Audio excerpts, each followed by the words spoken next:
Hi, everyone. Doc T here. Thank you for joining me for another episode of the Horse's Advocate podcast. I appreciate you being the advocate for your horse, but I also appreciate that your time is valuable. So I want to divide this podcast into two sections. The first section is going to be relatively short because I want you to take this information, and if you have to, write it down, memorize it, and put it into your program for maintaining your horses. Everyone asks me, Doc, I don't really want to know the depths. I just want to know what to do. And I want to do that. But there's going to be a little bit of a twist. If you know what I've said before, I'm going to be twisting things just a little bit. So stay tuned. The second part, I'll go into depth. So the question is always asked, how do you feed a horse or multiple horses? And we turn to people who have an agenda such as selling you a product, whether it's a supplement or a food or a forage. Everybody wants to sell you something, and I don't blame them. A long time ago, horses used to be inexpensive to keep, and now they're just getting more and more expensive. So grab a pen or pencil, grab a sheet of paper, or electronically write this down. But there are 5 things you need to do. Number 1, and this is the most important thing, but not the only thing. But the most important thing is stop feeding inflammatory ingredients to your horse. Inflammatory ingredients are either single ingredients or groups of ingredients put together in what's called a processed food. Ingredients include seeds, which you call grains, the hulls of seeds, such as wheat middlings, oat hulls, rice hulls, flaxseed hulls. Grains include corn, oats, flax, any other seed that you can think of, barley, any byproducts of the grain industry, such as alcohol, grain byproducts, wheat middlings, any hulls that are on the outside. Anything that's a byproduct of any food is basically something that the company's trying to get rid of, such as squeezed sugar beets will leave a pile of pulp and they can't get rid of it. So they are finding a way to get rid of it. So consider that a byproduct. Also, seed oils. Seed oils are any oil that's extracted from the seeds, such as corn oil, vegetable oil, canola oil, safflower oil, sunflower oil, peanut oil, soybean oil, or any other oil that you can think of coming from a seed. The only oils that don't come from seeds are called fruit oils, and the top three in humans, of course, are olive oil, coconut oil, and avocado oil. Huge difference in joints, in stiffness, and a relative ease of going, and gut permeability issues. So get rid of all seed oils, and get rid of any foods that have ingredients that you can't pronounce or you don't know why they are there. The classic one is lignin sulfonate. That's in your food. It's in balancers, hay extenders, and other products. And that basically is used for dust control on dirt roads. But we'll get into that later. So you want to avoid processed foods, ingredients you can't pronounce, don't know why they're in there. Seed oils, hulls and byproducts of the food industry, and grains specifically. They should go. Second, you must get rid of sugar in the diet. And this is really critical. Now, sugar isn't evil. Sugar has its place. But you have to understand that sugar by itself in the body is literally toxic. And that's a word I've never used before, that sugar is toxic, but it is. So what do I mean by that? When sugar is unescorted in the blood vessels of humans, it actually will damage the lining of the blood vessels. It will also damage other cell organelles and molecules through a process called glycation, where it damages the cell or the molecule it attaches to. This is how we start to get damage And from the damage of the arteries, you will start to get trapped particles of fat that are attached to cholesterol, which are shipping containers, and they will lead to consumption by the cells called macrophages and the foam, and then the plaques, and then it causes atherosclerosis, which is killing more humans on the planet than anything else, which is crazy. I mean, way worse than any pandemic you've ever heard of is heart disease. But in horses, I'm seeing so many horses with laminitis, and it's strictly from sugar. And sugar is loaded into grains. It's loaded into any food that has added sugars, such as molasses, any treats that have sugar in them, whether they're sugar cubes or candy canes, peppermints, that's all sugar. Sugar is also stored in root vegetables like potatoes and sweet potatoes. I know people who feed sweet potatoes to their horses. Carrots are loaded with sugar. So these are all sugar sources to horses. Just keep the words in front of you. Sugar is toxic to all mammalian cells. Just remember that. But sugar is required. Sugar is used in the brain and is 20 to 25% of all fuel used in the brain is from sugar. So we have to understand that the body can make all the sugar it needs. I'll repeat that. The body can make all the sugar it needs, which means when the body's ready, it will start by breaking down, of all things, amino acids, which are the building blocks of protein, and other molecules in the body, like glycerin, glycerol, and pyruvate. You can break those down into molecules of glucose. And that glucose can be carried to the cells for use. So that's fine.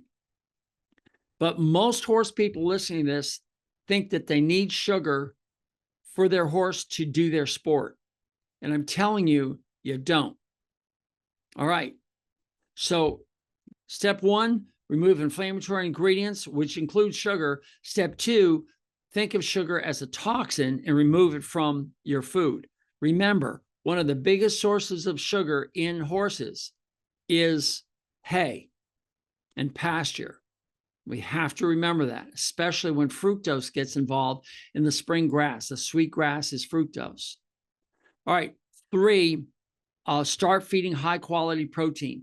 But more importantly, when you think about feeding high quality protein, I want you to think about it being the number one ingredient that you should be thinking about. So when it comes to feeding your horse, you don't think about how much forage or how much of a bag of this or that. You start with, I feed my horse between 1/2 and 1 full gram of protein per pound of body weight. That's what you do. If you got to convert it into kilograms, it's 1 to 2 grams of protein per kilogram body weight. Memorize that, do the math, figure it out.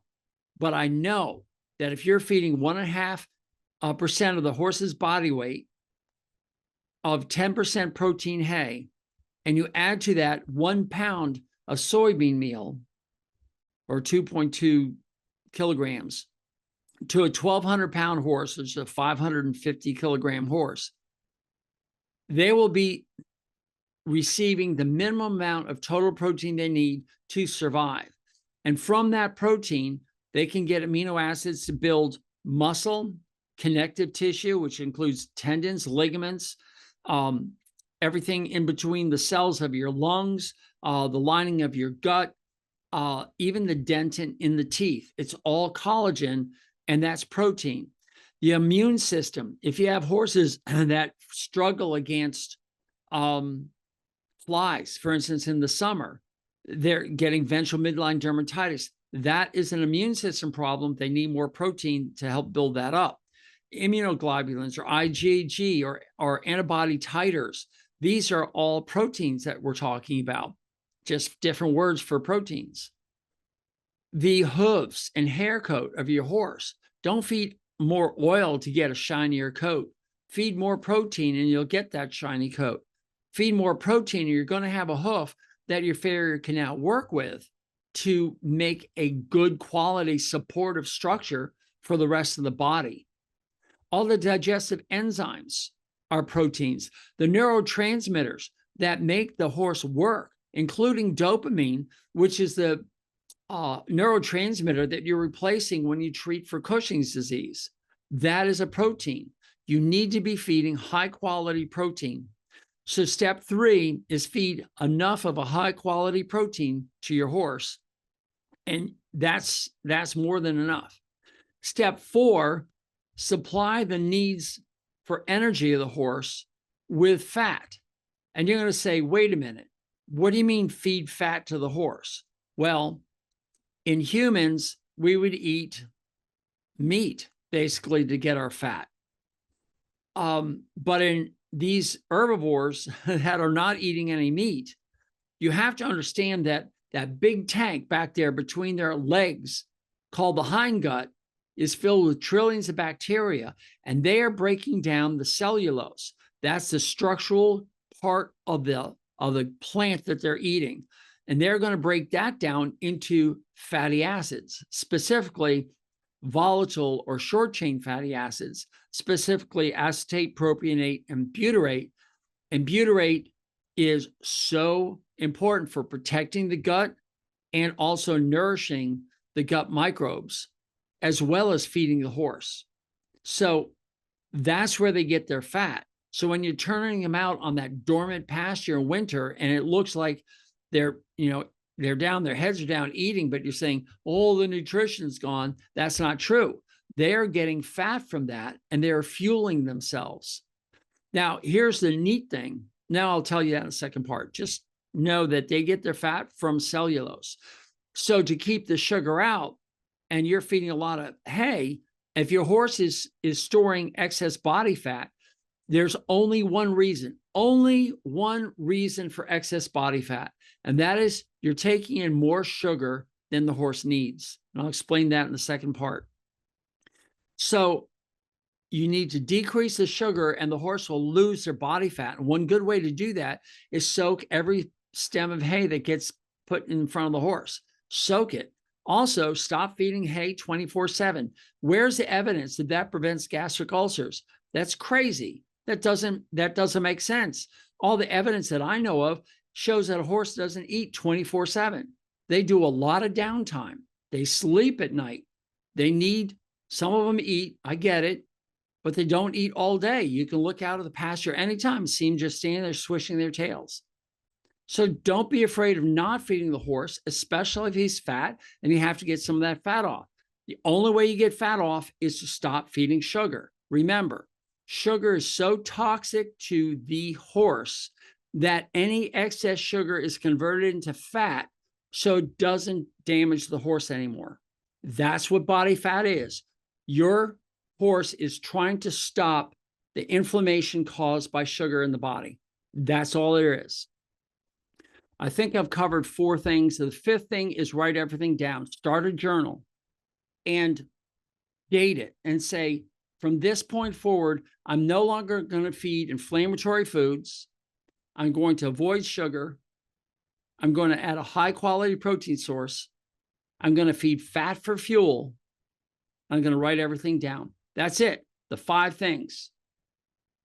Now, for all of you who want a little bit more in depth, it really is worth several podcasts. And maybe I'm going to do a lot of that in the future. But I know that it's confusing, and some of you are scratching your head saying, whoa, wait a minute. So let me touch on a couple of highlights. I've done this before in other podcasts, but you're here now and you're listening to this. So let me go forward and say, you do not feed glucose for fuel.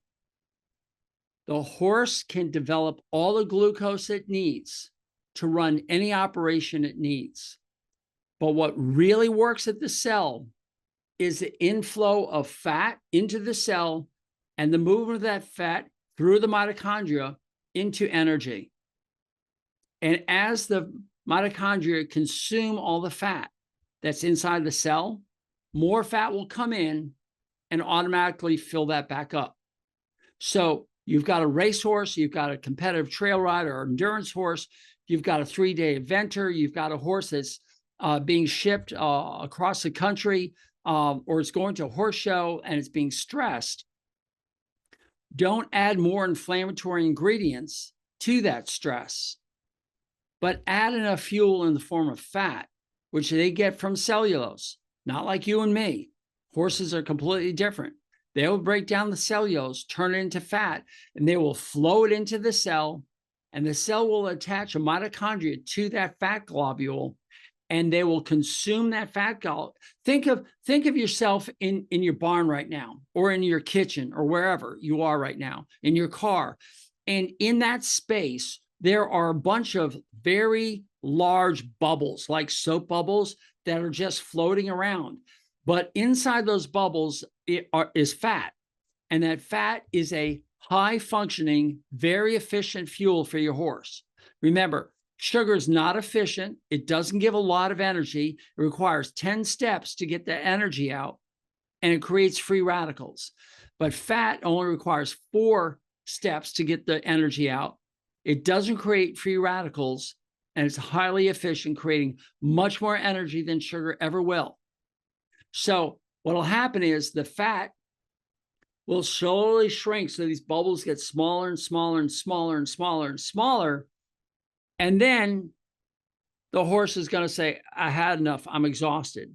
The horse stops and fat flows into the cell. It does not need insulin. It doesn't need anything. It just flows into the cell. And keep in mind, the fat that comes from the body that's stored in the body won't come out as long as insulin's around.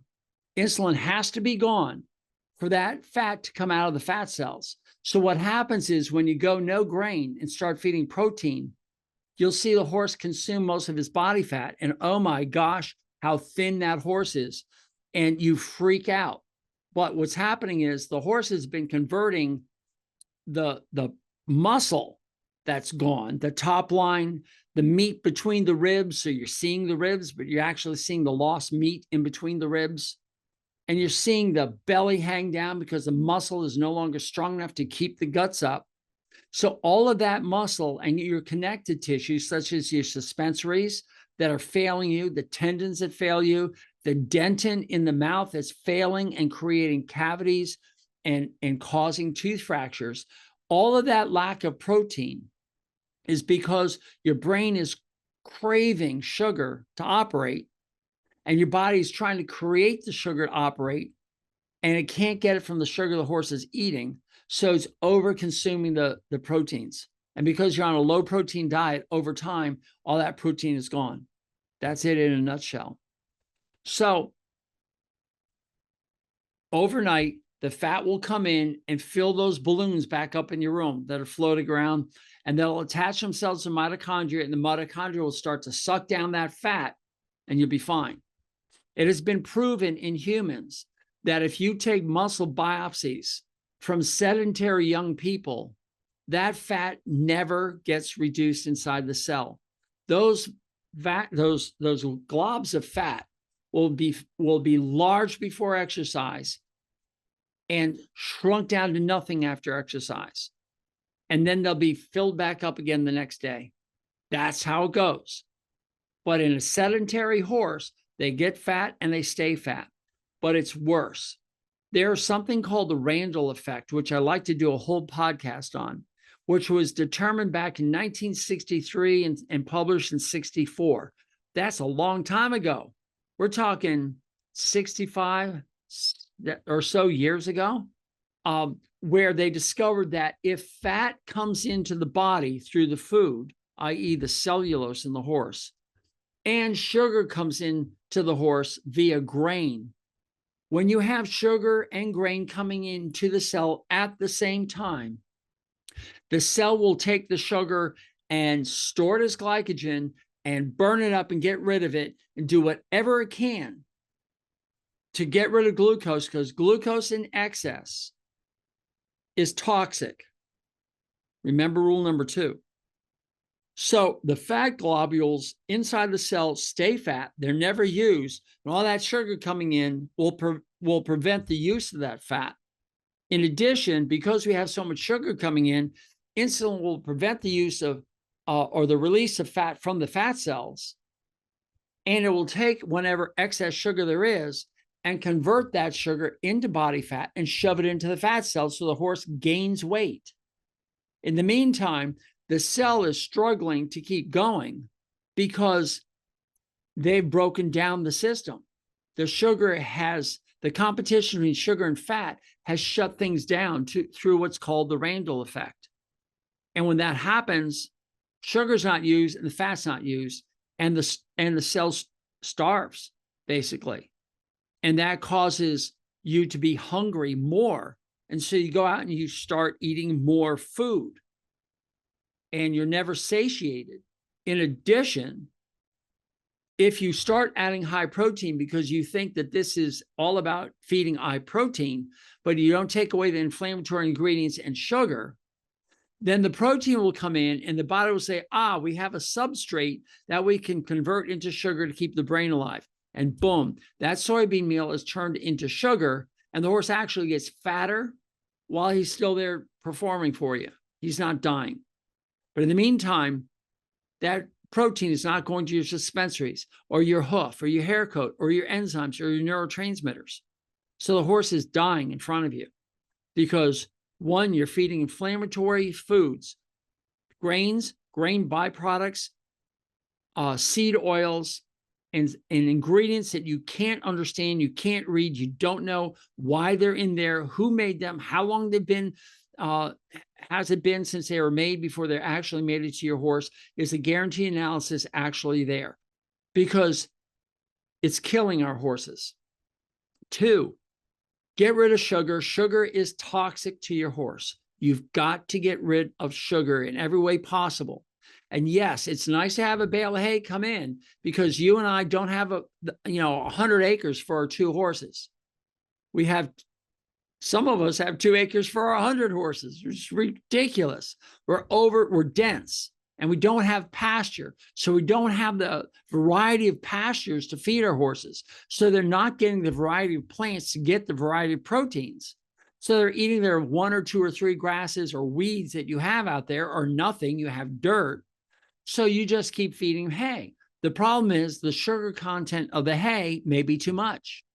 So it might be the best thing, no matter what, take every bale of hay that you got, soak it before you feed it, flush out the water, rinse out the hay, get that soaked hay, sugar-free. It's not sugar-free, but you got a lot of the sugars out of there, and reduce the amount of hay that you're feeding the horse. That's number 2, you're getting rid of sugar. Number 3, you're going to give a high-quality protein source as your first macronutrient. I mean, yes, you're going to feed them air, and you're going to give them water, and you're going to put a salt block up that's mined from the earth that has all these trace minerals and everything in it. But do not feed a mineral block that has sugar added, like the red trace mineral salt blocks. They have molasses and high fructose corn syrup added. Don't do it. Stop feeding the extra sugar and treats and carrots and sugar cubes and peppermints. Just stop. Feed 1 peanut in your hand. They will love it. It's salted ballpark peanuts. It's in the shell. They'll be fine with it. They'll love you. Or a hay cube. And pat them on the head and say, I love you. They will just be happy with that, believe it or not. But soak the hay and get the sugar out and stop feeding all the excess sugar. Unless your horse is working 8 hours a day, and I mean really working, and you have to feed them more, then they can take the sugar and they'll bring it into the cell without insulin and they'll use it. But they'll also have excess fat in there. There's a balance, but that's basically it. 4, now that you've fed air, water, minerals, and protein, that leaves fat and sugar. And because we're not feeding sugar, number 4 is just feed fat. And fat for a horse is cellulose. So feed them as much cellulose from soaked hay as they want, or pasture. And if it's green grass, they're going to get fat because it's high in sugar. But in the winter, don't worry about it. Let them lose some body fat and supplement with some soaked hay. That's fine. Allow that ebb and flow. And then write everything down, because time just moves too fast or too slow, but we lose track of what's going on.